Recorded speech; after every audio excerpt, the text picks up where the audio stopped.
This episode of Let's Find Out with Diego is sponsored by Moonlight Monster Media. Please visit moonlightmonstermedia.com today.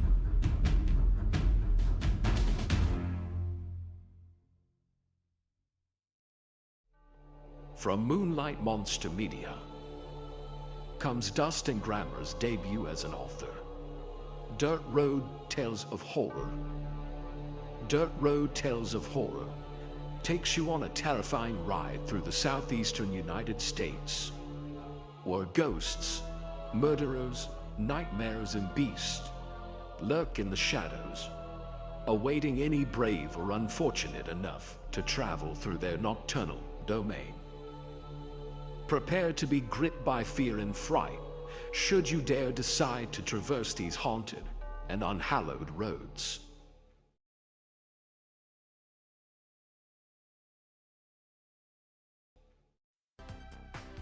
When you step into the danger zone, you don't stop listening. It's Let's Find Out with Diego. Step into it. Ooh, yeah!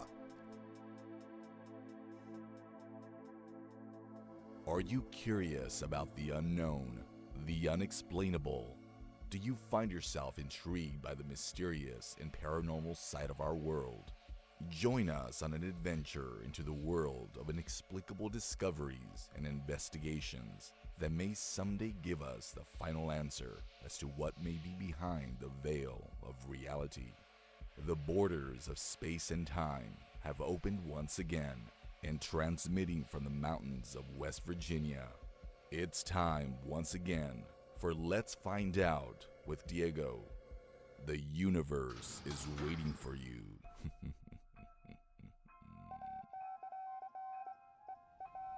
The borders of space and time have opened once again and transmitting from the mountains of West Virginia.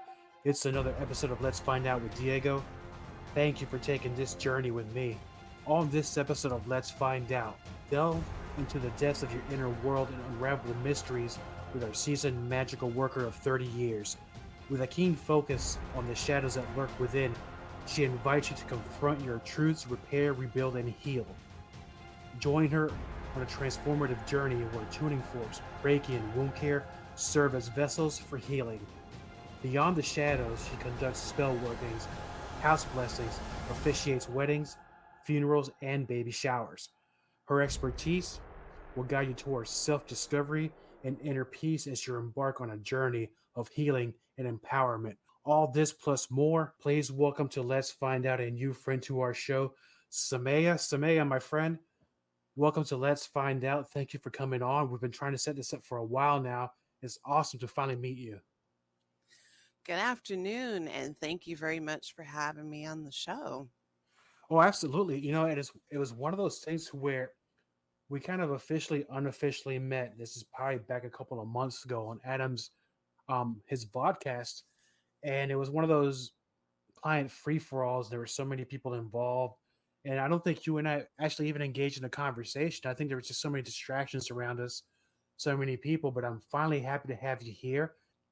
It's a beautiful Sunday afternoon, and I think that we're going to get into something that I want to talk about because I'm very curious, and to be as transparent as possible, this is definitely not my area of expertise, but I do have some understanding about it.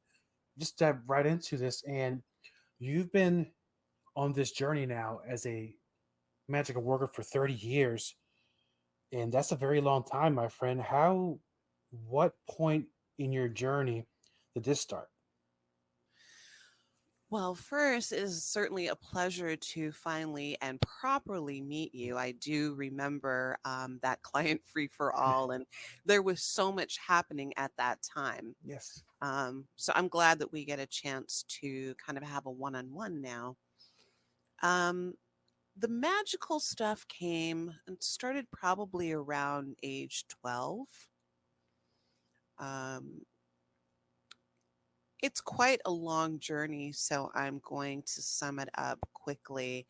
I began as a solitary practitioner of the Wiccan religion. And then I took a descent into a darker realm back in 2006. And then I went all the way into full-blown black magic, even joining a coven. And then I've come out the other side, still a bit heavier on the darker side of magic, but using dark magic for light reasons, if that makes any sense. It does, and it's one of those things, my friend, where during the pre-interview, I wanted to talk to you about this certain topic because if you're talking about covens and using dark magic and so on, it's in my opinion that I think we've been misled or given a lot of misinformation, especially in the entertainment industry, to where I think it's almost like a parody of what these things are about. And I don't really subscribe to that line of thinking. But when we're talking about dark magic in a coven, what exactly are we talking about here? We are talking about using darker forces, um, could be darker spirits as well, to perform magic, whether they can be for sending out curses or sending out healing work, sending out peace into the world. And sometimes for myself, I have found that the darker side can sometimes have more power behind it than light work. So light work is light and love, and people that are coming from a very peaceful and happy place.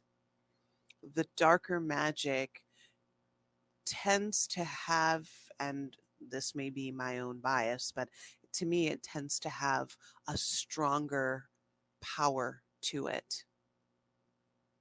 And being able to wield a darker energy and bring it into light spaces.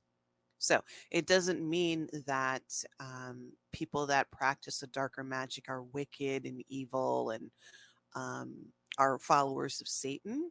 Because, well, that may be for some, but that's not the case for all.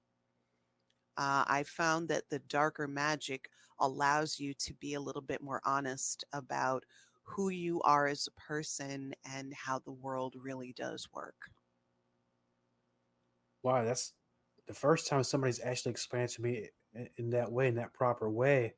I'm amazed by your answer, and I'll follow up with this. When you're talking about dark magic or dark forces, forgive me if the question sounds silly. Mhm. So, if one, of course, I would suggest somebody that knows what they're doing, first of all, because you don't want to mess with things that you cannot control or have no idea how to use. First thing, but when you're looking to cast a spell for whatever reasons, if whatever useful, what kind of a mode do you have to be in? What's the process of this? Um, there's different ways to do things, and how I used to do magic before is different than the way I do it now. A lot of times when you're beginning with magic, you're using physical tools to help you. Like you would typically have the elements of earth, air, water, and fire. So fire would represent the candles. The air element would be incense. Water would be some type of liquid, wine or something, some kind of offering in a chalice. Um, and earth may be crystals, or it may be a wand that you have. So you could normally do things with having the four elements, and sometimes people may call the quarters north, south, east, and west. But there's so many different ways to do it. I think what's most important is to know exactly what you're doing the spell work for, and having the ability to hold your focus on something that you want to manifest. True magic is eventually being able to no longer need any tools and just being able to use the power of your mind. Very interesting. So now we're talking about magic. Where, where did magic come from? Was this something that has always been here on Earth before mankind came here, or did it come from the universe, or is there like a mixture of that? Well, magic is simply the manipulation of energy and directing it towards a specific goal.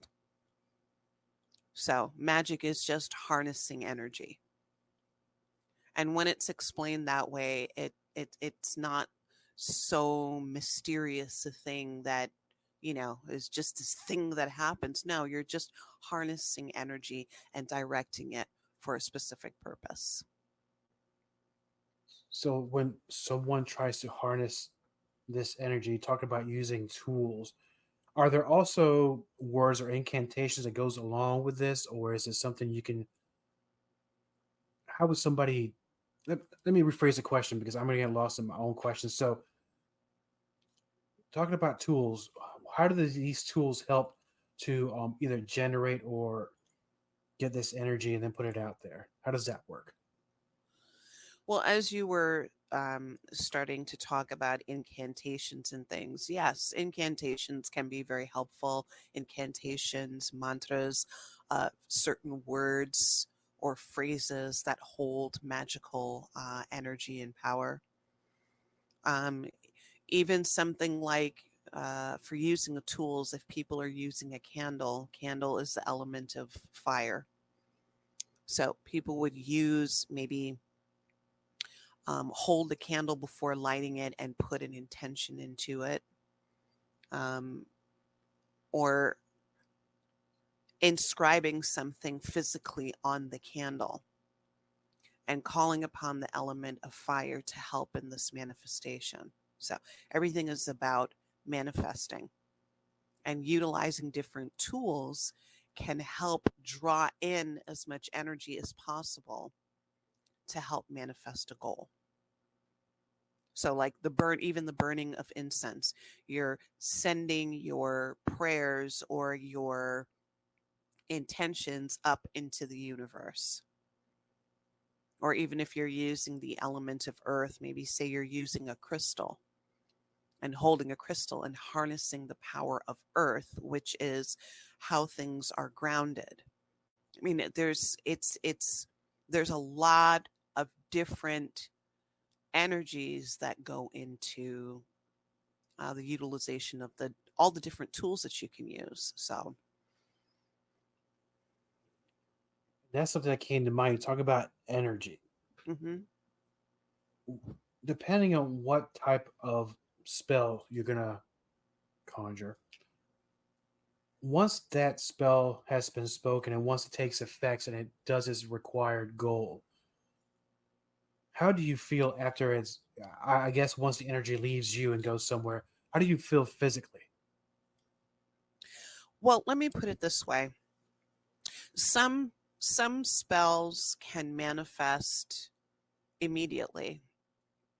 Some may take a few hours, some days, some weeks, up to a few years. It depends on the type of obstacles that have to be cleared in order to manifest what it is that you want. So once you complete a spell casting, we have what's called set it and forget it. So once you complete your spell work, you don't sit around thinking about it or wondering when it's going to manifest. You set it and you forget it and you go on about your life, and you trust that the universe is rearranging and organizing everything so that your intention can be granted. And the thing with spells is the time can really, really vary. So something could happen immediately and something may take literally years before it manifests. So that's not something that we have control over. No, it's very. I'm Yeah. sorry, I didn't mean to cut you off, but it's very interesting what you said because I look at it from on my side of the world where people pray and they ask God or the Creator for certain things, but there's a belief that's instantaneous, but it's not always an instantaneous thing. things take time for it, I guess, to build and then actually come to fruition. Um, it's been in my experience that a lot of people, especially when it comes to prayers, a lot of them pray more than one of the more popular things to pray for good health, pray for others, um, better job, whatever it can be. You know, some maybe it's more selfish than others, or not at all. It might just be good intentions. What are the more common type of spells that you conduct or people have asked you to do? Love spells and money spells are probably the two biggest ones. So with love spells, is that help me understand that because there has to be some sort of certain chemistry between two people, I guess, in order for it to be more receptive, right? Well, see, this is where things can get a little bit funky. There's white magic love spells, and then there's black magic love spells. The black magic love spells have a little bit more to do with tampering with someone's free will. Um, and I honestly do not suggest people doing any of that. Because even if you do something of a darker nature and you may get that person, things are not going to turn out the way that you expect if you begin tampering with someone's free will. So, if people are doing love spells, the best way to do them, if people are already involved in a couple and they're having difficulties, I would tell them to pray for healing of each other and healing of the relationship itself. Love spells are honestly best when you don't have a partner and you ask the universe to bring someone that would be perfect for you. No, amazing. Because the thought came to my mind as you were explaining this to me. Let's say person A is really into person B, and perhaps they need a little assistance in order for person B to start, hey, person A, get their attention, right? Does person B ever realize down the road that there was a spell casted in order to put these people together, or is this just something that never gets mentioned? It really depends. I mean, if they're a non-magical person, then they're not going to know that any spell work was done to try to bring them together with another person. If people are magical people, they may feel it or they may know. I can see that. And when you have people or folks, they contact you. We talk about the more popular spells for what we were just talking about. One was it love spells? What? Because you also do house blessings as well, Hmm. and it's one of those things. And I think it's been in my experience. I think when I was growing up in the '70s and '80s, it was more maybe before me. These type of things were more common, where you would get a priest or a pastor come to your house and bless the house. I don't see that happen as much anymore. Is that something that still happens? Usually, I only do those. That would be done in my capacity as an ordained minister, but that's more for people who are on a spiritual path. Like, for example, it might be someone who's moved into a new home and they just want to make sure that the house is blessed and cleansed from the previous owners. Or, there may be some weird poltergeist activity in the house and they may just be asking for a blessing for the home. So there's um, different reasons for the house blessings.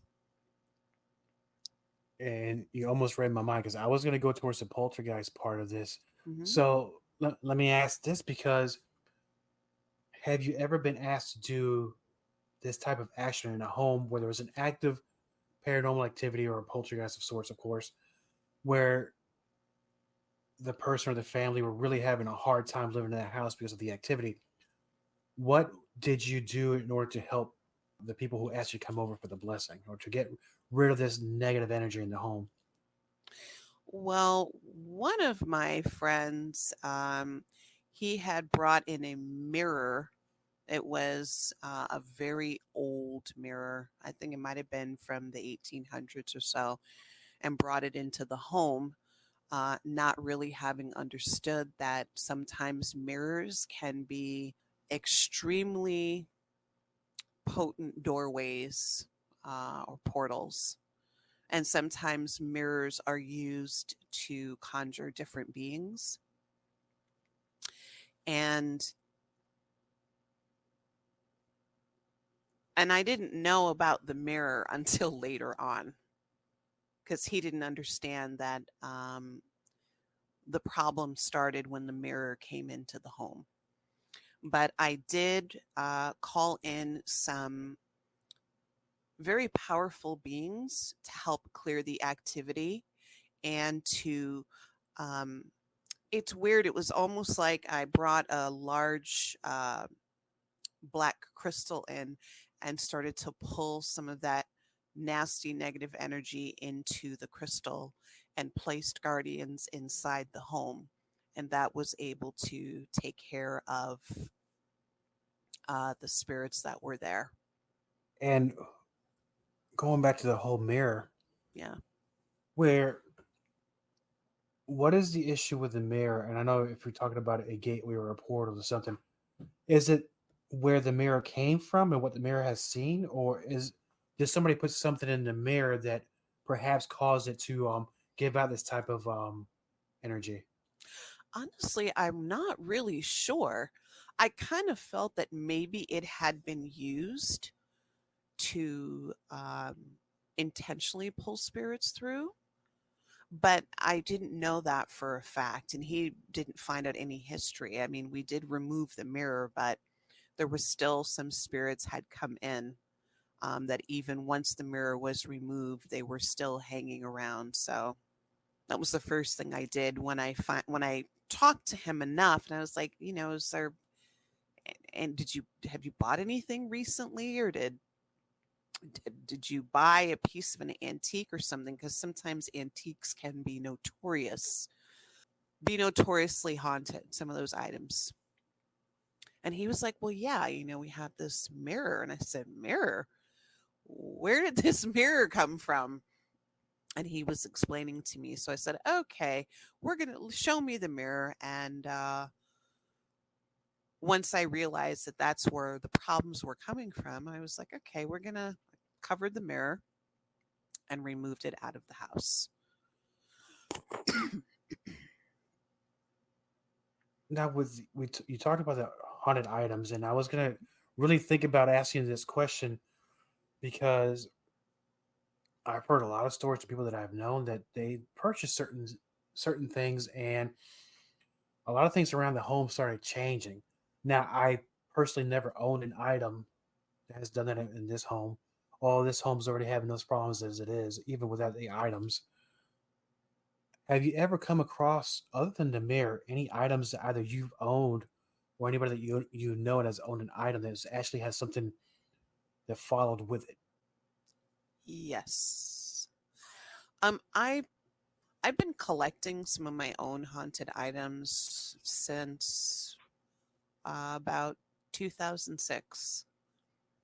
Intentionally buying some haunted items, and it's not something that I would be opening up to the public, but I do have quite a lot of haunted items that I have collected over the years. There was one item I had been pulled into Goodwill, and it's not really a store that I normally frequent, but I was pulled into Goodwill. And there was this statue. Clearly, it was something that had come from South America. And I was pulled over to the statue, and I said, I don't know why, but I feel like I need to buy this statue. It happened to be $4. So I took it home. I had it in my bedroom on the floor. I just brought my bags in and threw them down. Later on that day, I heard somebody talking to me, and it was the statue. There was a spirit that was attached to this particular statue. And then it gave me its entire history of how it ended up in the statue and who the owner was and why they ended up in the Goodwill store. So that was extremely interesting. Very, very Wow. interesting. And if you don't mind, not to get too deep into it, but what does it look like? It looks like something that had come out of a temple or something. It was, I don't even know how to properly describe it, but it was clearly from South America. And it looked like some kind of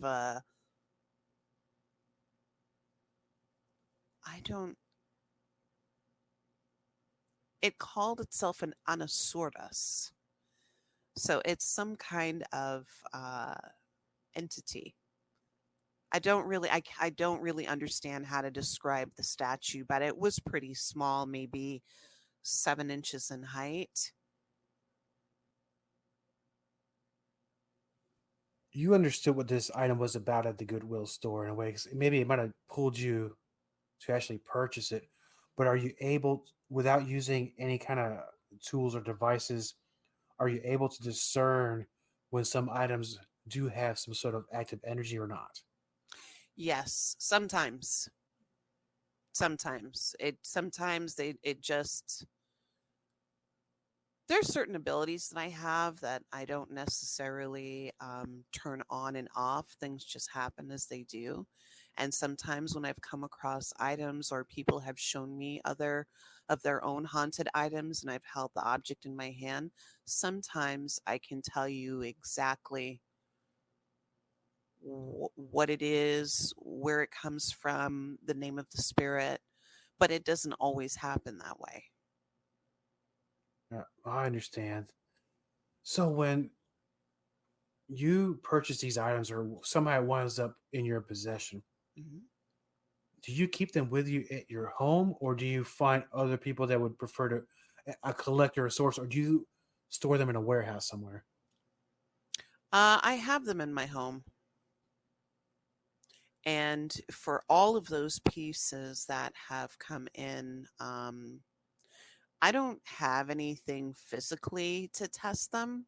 I only can do it energetically. I mean, there's tools that you can purchase, but I just do it energetically. And every item that has come into my space, um, I am kind of their caretaker of these different spirited items, even the darker ones. And a couple of the darker ones who tried to cause a few problems, but um, I have spirits there that keep other spirits in line. So nobody gets out of control. It's amazing that you just said that. I was just thinking that it's almost like in my home, we have a lot of animals in this home. Hmm. So sometimes when you introduce a new animal into a home, Yes. the other animals just are not jiving with it. So and I know it takes a while for one animal to get acclimated to the other ones. When you bring another item in, what do you do to prepare to make sure that A, nothing happens to you? That's the most important part. And B, that eventually things calm down in the house to where you can have these items close to each other. Well, there was a case where some of the darker spirited items wanted to bully and beat up on the lighter spirited items. And I have a particular spirit that is kind of referred to as like the house mother. So she is really in charge of making sure that nobody acts out badly. And being their caretaker, I've made it very clear that if they're coming into this home and into this space, if they should act out or ever attempt to harm another spirit under my care or harm me, they would get fucked up. I like your philosophy. I think that kind of works. I have some other darker spirits that would fuck them up. So we all get along now. Everybody, some just stay in their own corner. But I have very strict rules in my home And if they want to be, I mean, I can take, they can be sent somewhere else, but they do know that when they're with me, they're under very good care. And I'm also going to make sure that nothing bad happens to them. Yeah, and not to make light of what you just said, because it struck a chord in me, because that's exactly how my grandma and my mother ran the house. If you act up, you're gonna get fucked up. You can And get fucked up. Yeah. And we found Simple. out. See, fuck around and find out.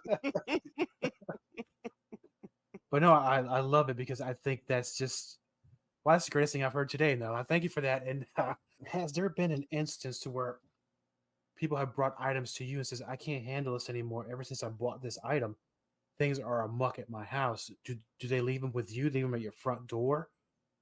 No, that really hasn't happened very often, where other people have given me their haunted stuff. So the haunted stuff I have is, I've collected them.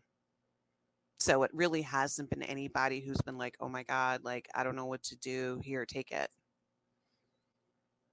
I would, though, but I haven't had anybody do that yet. And I don't think this is something that happens a lot, but so for the people who have encountered such items in their life, or sometimes there are certain items or heirlooms, jewelry, whatever it is, that gets passed down from generation to generation. Later down the road, you come to realize that there's something special about this particular item. It has a lot of history to it. There's some energy to it as well. Let's say there's an item in a home and it's, like we said, causing all sorts of problems. Would it be a good idea to destroy that item, or a bad idea? Well, the first thing is you want to find out what's going on. Like, what's going on with the spirit? Is it angry because of how it met its death?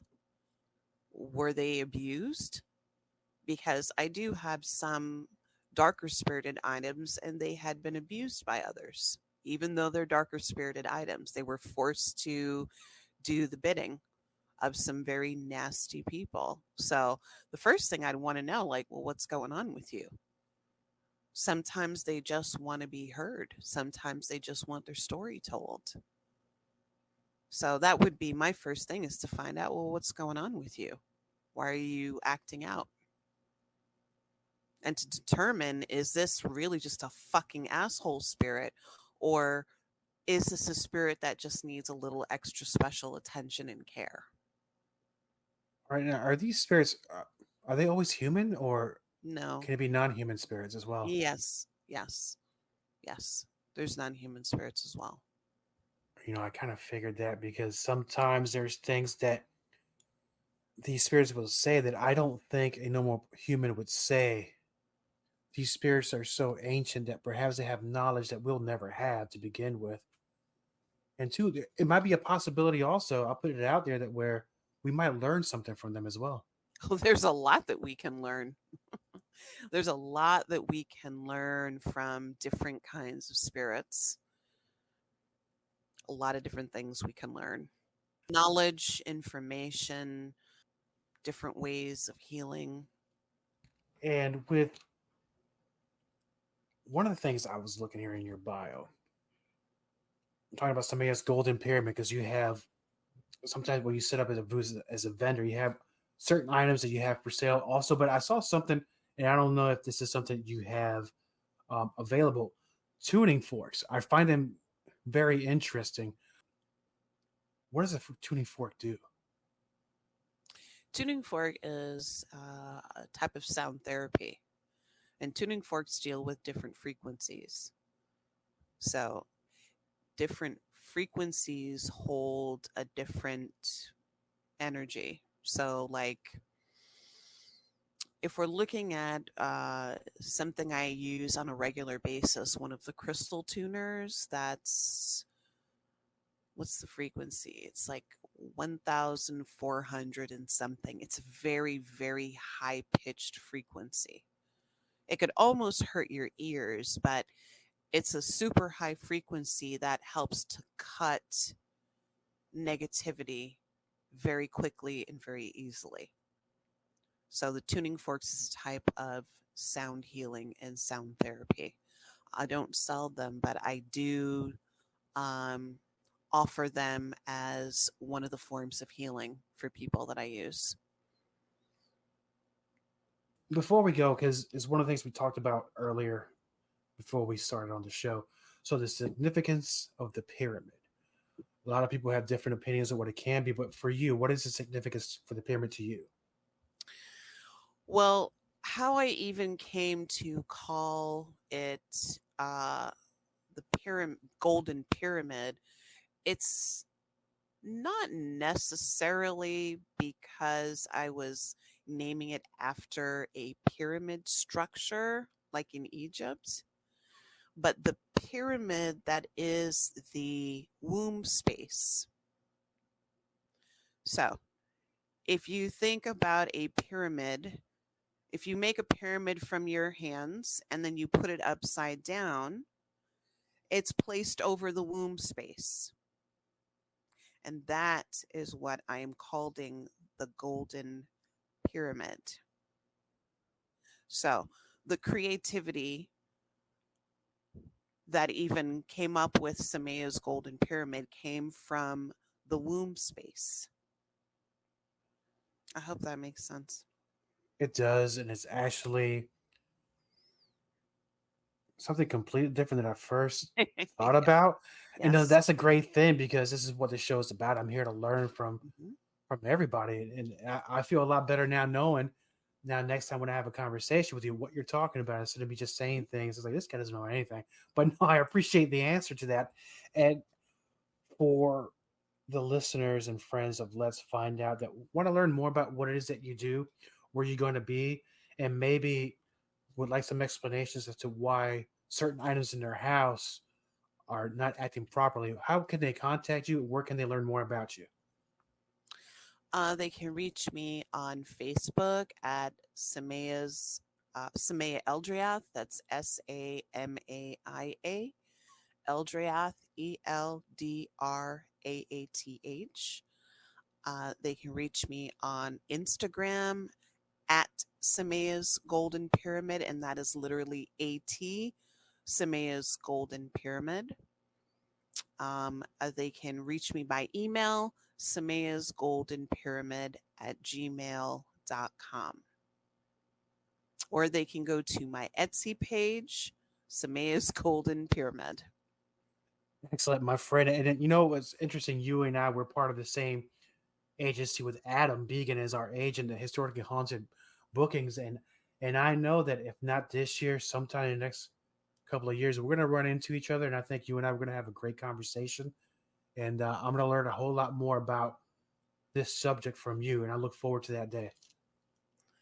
Thank you so much. I appreciate you having me on the show, and I know for certain that we will be meeting one of these days, and I appreciate you giving me a chance to share my perspective on things. Thank you, my friend. This has been another excellent episode of Let's Find Out with Diego. Please check us out on all our social media pages, as well as on YouTube, and we're also on Rumble. Like, share, and subscribe also. Let's Find Out is now on KGRA Digital Broadcasting. Catch the show on Saturdays at 2 a.m. For more information, please visit KGRADB.com. That's KGRADB.com. Thank you for taking this journey with me. Until next time, my friends. Let's find out with Diego. The power of Diego madness. Ooh, yeah.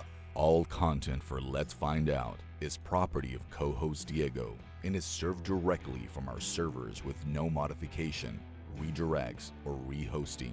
All celebrity impersonators are paid performers. The impersonated celebrities do not endorse or promote any views or opinions expressed by our guests, co-host Diego, or Let's Find Out. The information shared on Let's Find Out is provided on an as-is basis, with no guarantees of completeness, accuracy, usefulness, or timeliness.